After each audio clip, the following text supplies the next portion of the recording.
La dame du Val vient de tomber, sous le regard abattu de ses hommes. La cavalerie lourde d'Alguise déferle sur les lignes celtes, déjà bien éparses, et la mêlée de l'infanterie se poursuit, couvrant la neige d'un manteau rouge sang. Dragan rallia de nombreux archers celtes et tenta d'organiser comme il peut des volées de flèches et de la discipline dans leurs rangs. Le ciel se couvra du noir des flèches celtes avant de s'abattre sur les soldats à répétition. Naya, quant à lui, voyant Sibyl tomber au combat, entraîna les troupes à ses côtés dans une charge contre les lignes anglaises, abattant leur fureur. La tempête ne cesse de s'intensifier, et le blizzard se lève. Barbarta reforma les schiltrons, cette formation robuste de soldats piqués, pour contrer la cavalerie en approche. Albarad, toujours aux prises dans la mêlée, luttait contre l'infanterie lourde, et notamment un capitaine d'Alquise. Galéade, après avoir contribué à protéger la princesse de l'Ouest et l'avoir emmenée à l'écart, prit son cheval et se retira discrètement de cette boucherie. Quand soudain, un corps résonne au loin. Ce sont des Carnix. Les renforts arrivent. 300 cavaliers de l'Ouest, accompagnés de 120 cavaliers de Celtie. Les soldats d'Alguise sont massacrés sans aucune pitié. La capitaine Morgane mène ses hommes à la victoire et aucun Anglais n'est épargné. La bataille des champs d'Enoy est terminée, tandis qu'un véritable charnier s'étend sur toute l'étendue jadis fertile des champs de blé. Parmi les corps démembrés, les soldats agonisent et appellent à l'aide. Albarad semble particulièrement sonné et atteint par ce bain de sang. Encore un, devait-il penser. Encore un carnage inutile, et tant de vies fauchées pour rien. Dragan et Naya s'approchèrent du corps sans vie de la capitaine du Val, et avec beaucoup de pudeur, saluèrent une dernière fois la courageuse Sibylle, tombée pour l'espoir de l'Ouest. Scylla vint à leur rencontre, dévastée par la mort de son ami fidèle qui aura donné jusqu'à sa vie, pour que le rêve de la princesse puisse voir le jour. Dragan et Naya saluèrent la princesse avant de ne rejoindre le campement avec le reste des hommes. Barbarta se recueillit longuement sur les centaines de corps celtes tombés sur les champs d'Enoy, avant de ne s'approcher du jeune Bavarois qui observait l'horizon. Le Celte lui apporta son soutien, trouva les mots pour réconforter le jeune homme avant de ne lui parler de son passé, lui montrant la peluche qui jadis appartenait à sa fille et que les inquisiteurs d'Alguise avaient tuée il y a des années de cela. Elle aurait sûrement ton âge aujourd'hui, dit le Celte. Les deux hommes restèrent ensemble jusqu'au coucher du soleil, veillant à ce que chaque corps soit inhumé et que chaque blessé soit évacué. Sur le chemin du retour à l'entrée du campement, Naya et Dragan croisèrent Galéade qui semblait repartir. Ce dernier annonça sa volonté de reprendre la route, sa mission en Celtie étant terminée. La princesse Scylla, accompagnée de sa jeune sœur Doline, arrivée avec la cavalerie celte, offrit au jeune homme du Nadir de l'or, une bague et d'autres récompenses afin de le remercier de l'aide apportée pour la Celtie et pour l'Ouest. Puis le jeune homme reprit la route. Je passe pour jusqu'au lendemain. Vous vous serez tous d'abord reposés, lavés, du sang, des éclaboussures, du vôtre aussi, restaurés aussi un peu dans chacune de vos tentes individuelles qui vous aura été confiée. Les images de la bataille sont encore vives dans vos têtes et il est encore difficile pour vous d'oublier ce vacarme sanglant et de penser vos blessures psychiques que physiques. Mais en allant vous reposer, et ce que je vais dire est important, vous le ressentirez tous, et même Galéade, qui sera au galop sur son cheval, épuisé aussi, mais qui continuera son chemin, va le ressentir. Je reprends. Vous allez tous, pardon, vous ressentirez tous un sentiment très étrange et nouveau, profond et intime, comme si quelque chose s'échappait, s'évadait enfin de votre corps, comme si la pression qu'exerçait le destin sur votre gorge, comme ça, comme si elle le tenait avec ses mains, et votre thorax lâchait enfin prise, comme si vous étiez défait de ce poids qui vous suivait depuis votre rencontre à tous. Oui, comme si le destin était enfin rassasié, satisfait, et qu'il semblait lâcher prise sur votre âme et vous laisser un peu quelque temps. Au lendemain de la bataille, au premier jour, vous êtes tous réveillés. Quand vous vous réveillez, dehors, il y a un peu plus d'animation. Les gens parlent. Il n'est pas l'heure encore de la fête, mais les gens parlent. On se fait des belles accolades. Vous avez tous été témoins d'une envolée très particulière en Celtie de dizaines d'Enolwins, ça s'appelle. Ce sont des oiseaux blancs et avec un plumage bleu aussi. Ils sont très très beaux et qui sont envoyés dans tous les royaumes et dans toute la Celtie pour annoncer aux familles et surtout, par exemple pour Sibylle, au Val, les morts et la nouvelle de ce qui vient de se passer. Lorsque vous êtes tous réveillés, gentiment, sans stress, sans rien, on vous aura demandé de rejoindre la tente d'Ogdar pour le petit déjeuner en insistant sur le fait qu'il vous attendait et qu'il vous demandait. Je rappuie sur lecture, je finirai sur Corentin qui sera arrivé à un autre endroit. Lino, Kevin, Simon, Hugo, est-ce que vous allez dans la tente, cette grande tente principale où vous attend pour le petit déjeuner Ogdar, ou vous voulez faire autre chose? Moi, je veux petit déj, moi. Ok, Simon. Ouais. Ouais. Ouais. Kevin aussi. Moi, avant d'y aller, je prends le temps de faire un petit peu, de marcher un peu dans le camp, un peu autour du camp aussi. Tu vas prendre l'air un peu, et puis quand j'en ai marre, je vais rejoindre la tente du coup. Ça marche. Je précise que vous avez récupéré tous vos points de dégâts, etc. En plus, vous êtes un petit peu restauré hier soir, comme l'a précisé Kevin. Je ne sais pas si vous avez entendu. Des personnes sont venues panser vos blessures ou vous guérir. J'ai Carrément. récupéré mes doigts. Non, t'as pas récupéré tes doigts. T'as un joli bandage, par contre. Quand vous arrivez dans la tente, il y a plein de bouffe partout, des fruits, de la viande dès le matin, du pain, du miel, du lait et de la bière dès le matin. Ça se fait très bien. Promis, ça se fait très bien. Comme en En tout cas, Bavière. exactement, sur la table, il y a plein de choses, c'est généreux, mais tout est mélangé. Ici, on mange sur une table ronde, on partage, il n'y a pas de chef, il n'y a pas de plus fort, il y a pas de... On est tous ensemble, on partage. Quand vous arrivez, comme vous l'avez vu tout à l'heure, dans la tente, en plus d'Ogdar, de Scylla, de la chamane de la tribu de Dana, non, de Lino, il y a Morgane, la capitaine de Celti, gardienne de l'armée de Celti, qui est là, comme on voit. Et puis, elle était accompagnée, nous ne l'avons pas vue tout à l'heure. Parmi tous ces cavaliers, nous ne l'avions pas vue. Par une personne particulière. Elle est là.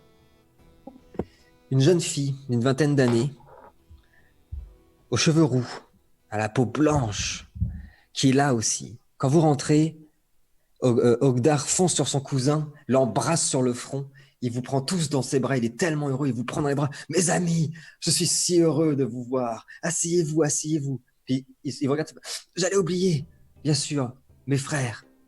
Je vous présente Dolin, la princesse cadette de l'Ouest, venue avec ses hommes défendre et honorer l'alliance qui nous unit et qui unit nos deux royaumes. Et sans sa venue, mes amis, sans votre courage, et sans la venue de la fidèle capitaine Morgane, nous serions tous morts à cette heure. Et voyez la princesse qui vous salue comme ça. Asseyez-vous, asseyez-vous, prenez place. Vous asseyez autour de la table? Yep. Moi, je salue la princesse du coup en signe de tête, pareil comme elle a fait, et je m'assois Ok, pour la première chose que je trouve. Lui, il veut pécho lui aussi, hein, très clairement. Je m'assois à la place du chef. Ok. C'est ma place. C'est ma This place. is my spot. La testostérone chez le Robino est très haute. Ok, vous pouvez vous servir en bouffe, en bière, vous prenez ce que vous voulez. Les reproducteurs. Ogdar remet la main sur l'épaule de Barbarta, le regarde, fait mon cousin, si j'avais su que tu serais venu à cette bataille, combattre comme ça, tu sais que tous nos frères, tous nos soldats ne parlent que de toi dans le campement, puis il se pense comme ça, je t'avoue même que j'en suis un peu jaloux, puis il tape comme ça sur l'épaule, ah mon cousin. Est-ce que quelqu'un veut dire quelque chose? Je vous laisse si vous voulez intervenir. Oh non, j'écoute. Moi je regarde les autres et je leur dis, hein, vous avez compris les gars? Vous avez entendu? Ouais. Juste, est-ce que vous avez entendu? Vous avez compris qu'ils étaient pas là? Allez, on va curer les chiottes là. Bon, ok, je laisse la place du boss alors du coup. Moi, je regarde la princesse de l'Ouest et je leur dis vos cavaliers sont des hommes surentraînés, princesse. Mm. Ils ont fait le taf. Elle salue comme ça. Lui, c'est les cavaliers qui l'intéressent. Il adore les chevaux. Lui, il aime les C'est cavaliers, beau les arches. cavalier, oui. Elle acquiesce comme ça, et puis Scylla reprend en venant te voir plus proche. Elle t'a pas encore parlé, Dragan, depuis la bataille. Merci beaucoup pour votre aide, Dragan. Vous avez su motiver ces hommes.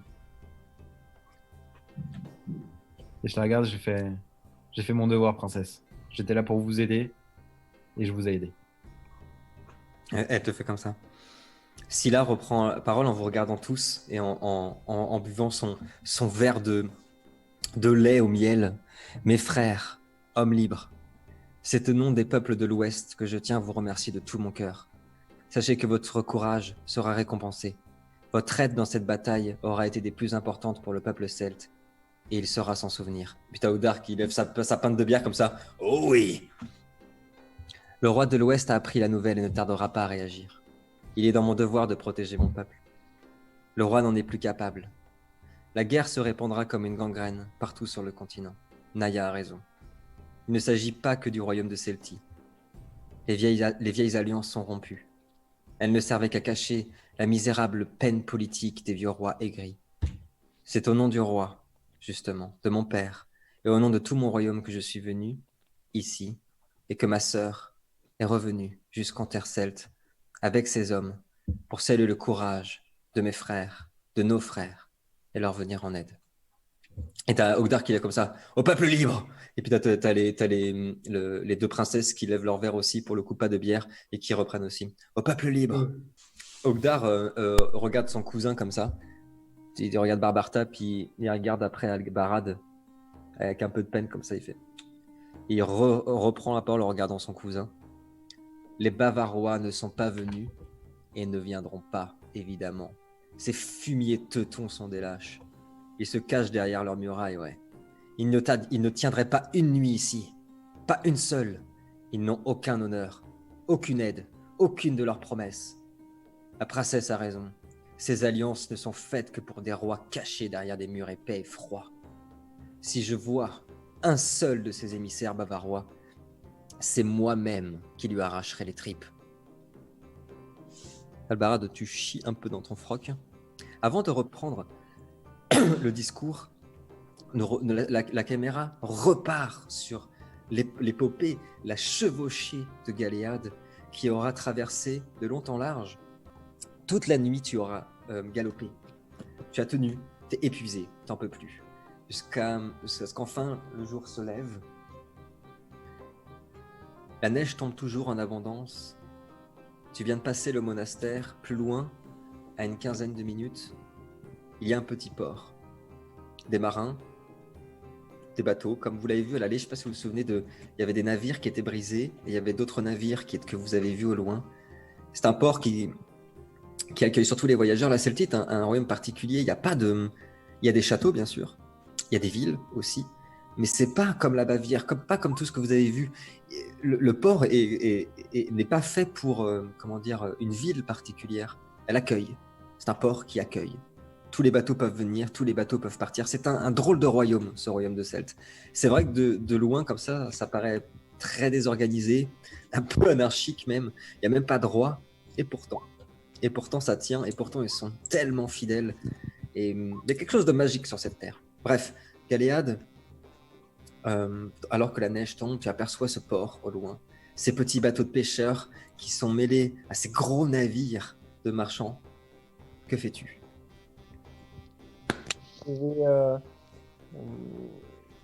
Je cherche l'office du port, une sorte de bureau Ouais. qui gère les admissions, etc. Ok. Tout ça. Quand tu arrives avec ton cheval, tranquillement, au niveau, Je cherche les quêtes. il y a sur le port déjà à peu près 5-6 personnes, quelques marins sur leur bateau aussi, mais 5-6 personnes qui ouvrent déjà la brasserie et en effet les comptoirs de commerce. Quand tu arrives, l'office est juste en train de s'ouvrir. Il y a un monsieur qui l'ouvre et qui te regarde et fait « Mon ami, tout va bien ?» Bonjour, tout va pour le mieux. Je cherche un bateau. Vous avez l'air blessé, vous êtes sûr que tout va bien? Il est en PLS, c'est en sang. Ouais, vous êtes sûr que tout va bien? Ne vous inquiétez pas pour moi. Dans l'urgence, je cherche un bateau. Plus vite j'aurai mon bateau, plus vite je partirai. Des bateaux, mon ami, ce n'est pas ce qui manque, mais quelle destination recherchez-vous particulièrement? Le Nadir. Il regarde comme ça autour. C'est loin, ça, monsieur. Et ce sera cher. L'argent n'est pas un problème. Il te regarde comme ça. Si l'argent n'est pas un problème, nous allons pouvoir faire affaire. Attendez. Il va vers un des gros bateaux parler à quelqu'un. Tu ne sais pas ce qu'ils disent. Il reste une demi-heure, un quart d'heure comme ça à parler. Il revient vers toi. Il faudra faire une escale au royaume de Gebo. Une seule. Le prix est de 600 pièces. Est-ce que cela vous convient? Je l'attrape par le col par-dessus le comptoir. Ouais. Et je prends sa tête de la mienne. Mhm. Et je l'indique. Tu n'essaierais pas de m'arnaquer par hasard? Calmez-vous, monsieur, calmez-vous. Pas de problème. 300 pièces, est-ce que ça vous va? Là, on parle. Enlève encore 100 pièces pour avoir essayé de m'arnaquer. Et puis, Gardera ta vie. il s'écarte comme ça, il fait calmez-vous, monsieur. Le bateau part d'ici 4 à 5 heures. Prenez votre temps. Puis il baisse comme ça. Le nom du bateau? Le Weissdrachen. Ah ouais, c'est pratique ça. Ouais, le Weissdrachen. Alors je sais pas si vous allez voir la référence. Mais c'est épisode 2. Oui, c'est le même nom que le bateau à l'aller. Hein. Mais pas le vôtre. Ouais, celui qu'on a... Tout à fait. Ok, bon, très bien. Du coup, en attendant, je vais dans une auberge Ouais. pour me laver et me reposer en attendant. À la toilette. Ça marche. Nous revenons sur vous, mes amis. Nous sommes en pleine discussion. Vous êtes tous en cercle, comme ça. Pas un au-dessus de l'autre. Vous êtes en train de manger. Le petit déjeuner, je regardais juste si mon chien ne mangeait pas quelque chose d'important. Je rappuie sur lecture. Scylla prend la parole. Alors qu'Ogdar venait d'accuser les Bavarois de ne jamais venir en aide et que pour lui, c'est la fin de tout ça. Il faut arrêter ça. Scylla prend la parole. Le Nadir n'attend qu'une seule chose pour attaquer la barrière. Un seul pion à se déplacer sur l'échiquier. Et si la Bavière déclare la guerre au royaume d'Alguise, nous plongerons ce monde dans le chaos. La princesse de l'Ouest, Toline, la plus petite, celle que vous voyez sur l'image, répond à sa sœur. Ma sœur, l'échiquier est déjà en place. Les rois sont en échec et leurs reines ont pris le pouvoir. Il n'est plus l'heure des bons sentiments, mais de sauver nos peuples. L'Ouest a pris ce risque. Tous ces hommes sont morts hier. Notre père, affaibli et malade, a su répondre à l'appel des Celtes. Il a envoyé ces hommes pour aider Ogdar. Les Bavarois l'ont ignoré. Comme toujours, l'alliance est rompue, que tu le veuilles ou non. Nous nous devons de poursuivre la lutte, peu importe le prix à payer pour l'Est. Je me fiche de savoir si ce royaume tombera ou non. Ce qui m'importe, c'est l'Ouest. Ce sont les hommes libres, de Celtie à l'Écosse, en passant par la Galles. Royaume. Je me fiche de savoir si ces maudits Bavarois mourront par le feu ou par les lames, tant que notre peuple, que notre alliance subsiste. Est-ce que quelqu'un veut intervenir? Est-ce que quelqu'un veut dire quelque chose parmi vous? On la regarde tous d'un air de OK. Calme-toi, chouchou. Kevin, veux-tu dire quelque chose? Ouais. Vous savez, la Bavière, c'est pas ce que vous pensez. Il y a des coins très très jolis.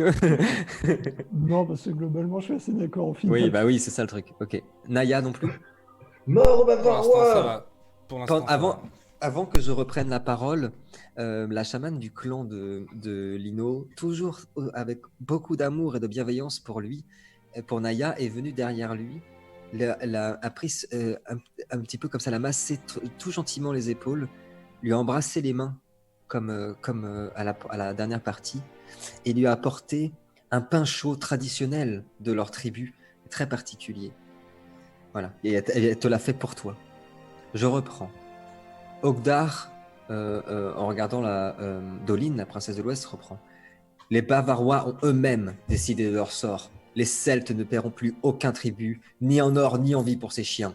N'est-ce pas, cousin? On veut pas payer pour ces bâtards. Ouais. Tu bois une bière, tu m'as dit, hein, Simon. Ouais. Non, on est le matin, là, calme-toi. Ok. Ah bah, en fait, il faut- On est des guerriers, on n'est pas des alcooliques. La princesse de l'Ouest, Scylla, la plus grande. Donc, je fais une petite pause, je recontexte, je rappelle. Les princesses de l'Ouest sont 3. Ici, dans la tente, il y en a 2. La plus petite, Doline, que vous voyez sur l'image. Et la plus grande, c'est Scylla. C'est ma meuf. C'est ma meuf. Scylla reprend. J'ai ordonné aux flottes de partir. C'est juste qu'elle le sait pas encore. Ils seront là dans 3 jours. Si l'alliance des 3 n'est plus, alors d'accord, soit. L'alliance de l'Ouest subsiste. Amis, frères, sous la bannière des hommes libres, appelons l'Ouest à se soulever. Appelons les peuples celtes, bretons, gallois et écossais à se battre sous la bannière des hommes libres. Refondons l'alliance de nos pères. Ogdark a déjà un petit coup dans le nez. Il fout sa bière comme ça et puis il fait « C'est ça, mes frères, à jamais, comme nos pères !» Si vous voulez intervenir, toujours, vous me dites, vous me faites signe, vous me dites, hein. D'accord? La princesse de l'Ouest reprend. Les peuples de Celtie sont désormais éparpillés et dirigés par des conclaves. Ils ont été trop longtemps sans guide et sans roi.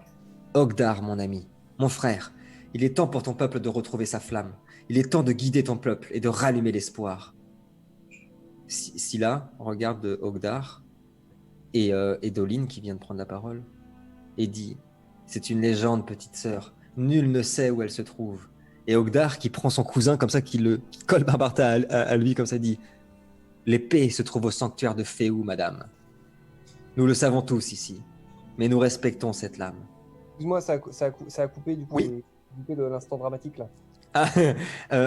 En gros, la princesse de l'Ouest, Doline, appelle à Ogdar à unir son peuple autour d'une personne, d'arrêter ces histoires de conclave, de s'organiser autour de cette fameuse légende du roi qui serait attendu dans Celtie. La princesse de Scylla a répondu à ça que c'était une légende justement et que personne ne savait où se trouvait cette fameuse relique. Ogdar, un peu bourré, a pris son cousin contre lui et a dit « L'épée se trouve au sanctuaire de Féou, madame. Tous les Celtes le savent, mais nous respectons cette lame et nous ne l'avons jamais dérobée. La lame du premier roi. » Comment? C'est vrai, elle s'appellerait pas Excalibur cette lame. Mais c'était sûr en fait. Non. Celle qui fut promise aux grands guerriers. Les Celtes répondront à l'appel, oui, s'ils sont unis par celui qui la portera. Doline regarde Ogdar et fait « Ogdar, vous le pouvez, vous en avez le cœur et la sagesse. » Ogdar regarde Barbarta. « Mon frère, je t'ai tellement demandé. Mon ami, mon cousin, toi qui as tant vécu, m'aideras-tu dans cette quête, mon frère, pour l'avenir de notre peuple? Cousin, je ne te demanderai plus jamais de me suivre à la bataille. Ta famille, ton clan, ton cœur a déjà assez payé pour la Celtie. Mais je te demande une dernière chose. Accompagne-moi dans cette quête, pour notre peuple. Retrouvons la lame ensemble, cousin.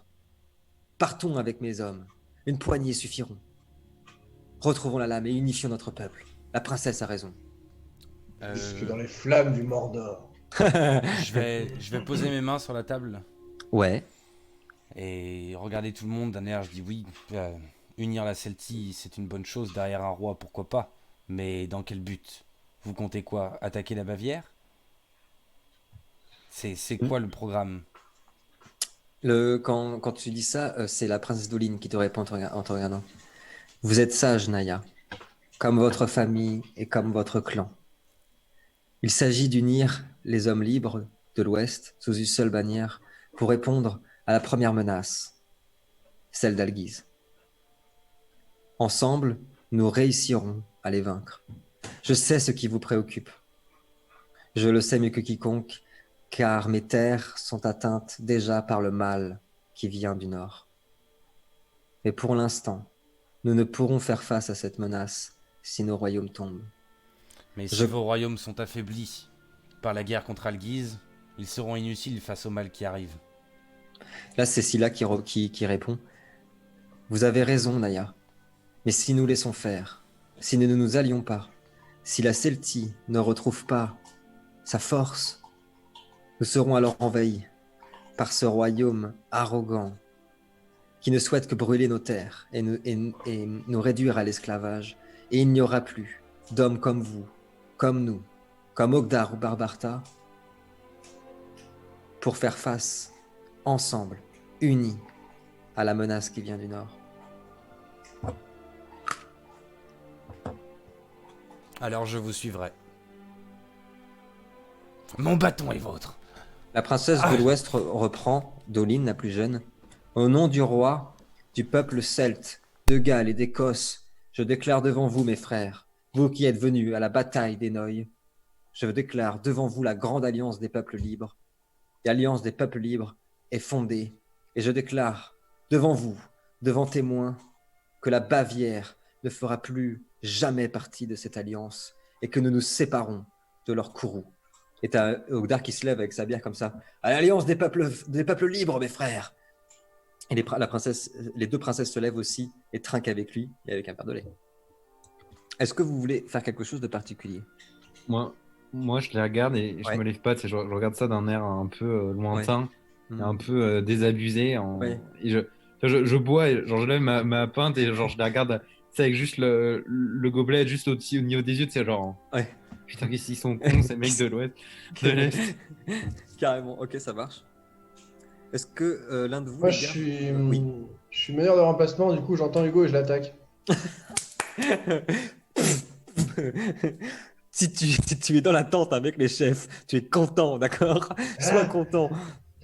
À partir de maintenant, t'es un celte, t'arrêtes de casser les couilles. Va mettre tranquille, t'arrêtes de casser les Allez. couilles. La princesse de l'Ouest, Doline, se lève. Les amis, je dois partir. Je vous laisse en bonne compagnie. Dans 4 jours, mes frères, je vous ferai signe. Vous aurez sans doute retrouvé la lame d'ici là. Et j'enverrai à tous l'endroit de notre prochaine rencontre. La guerre approche et frappera au nord de la Celtie, c'est sûr. Son courroux s'étendra sur tout le continent. Et en attendant tout cela, la sagesse de Naya a parlé. Et comme son mentor, il a raison. N'oublions pas la vraie menace. Ne l'oublions jamais. Que Lava vous a choisi, mes frères. Qu'il vous guide et vous protège. Et elle s'incline comme ça, et elle s'en va. Un petit aparté, très court. Vous venez d'être témoin d'un événement historique. La fin d'un pacte et le début d'un nouvel histoire pour les hommes de l'Ouest. Un événement tout aussi important que la mort de Willem II, que vous avez connu, que vous avez vécu, que vous avez même provoqué, n'est-ce pas, Régicide, pardon.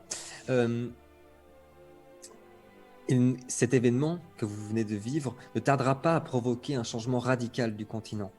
Naya a raison, c'est pour ça qu'on peut se poser la question que si la vraie menace est au nord, est-ce que c'est une bonne idée de jouer un petit peu avec tous les pions en ce moment? Toujours est-il qu'il y aura, ça entraînera forcément un changement.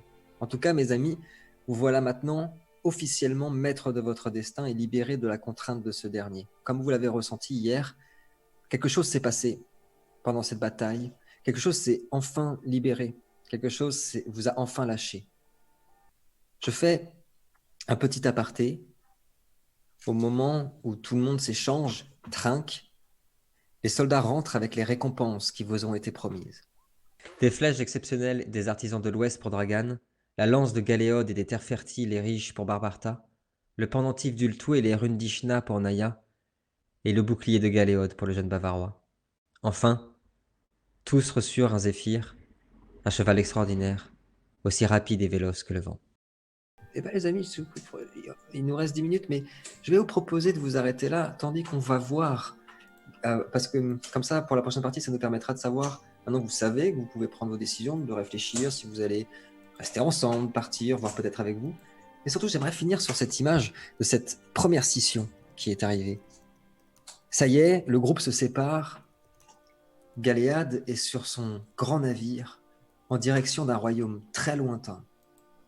Certainement que vous ne déciderez pas, vous, d'aller dans cette direction. Alors enfin, on y est, après le 6e épisode, le grand retour, la fin de cette petite compagnie qui s'est suivie un peu malgré elle, qui en effet a un petit peu eu la sensation d'être pris au cou par le destin, par la destinée, d'être un peu obligé de suivre ce truc, d'avoir toujours ce sentiment d'urgence au cul. C'est enfin la fin de ces dernières semaines si palpitantes, mais en même temps si éprouvantes. Galéade est sur son bateau, sur son grand navire. Enfin, sur un grand navire. Le mec, il a acheté carrément le bateau. Ouais, vous me faites chier, là, j'achète. C'est mon bateau. Avec d'autres personnes qui partent en voyage. Il fera une escale au royaume de Gebo. Il part vers d'autres horizons. Qui sait ce qu'il va chercher dans ce royaume, son royaume? J'aime bien ça comme image de fin. Ça me fait penser à cette liberté justement que vous avez retrouvée, ce Galéade qui part sur son navire. Que va-t-il chercher Onadir? Pourquoi est-il parti si brusquement? C'est peut-être des questions que se poseront les personnages. Parce qu'il avait l'air de prendre ça à cœur de protéger cette princesse. Alors pourquoi est-il parti si vite, comme ça? Était-ce un coup de tête En tout cas, il est parti sur son bateau. Et il est le premier à s'être séparé du groupe. Et je propose de terminer cet épisode sur ce point important, métaphorique, de cette première séparation.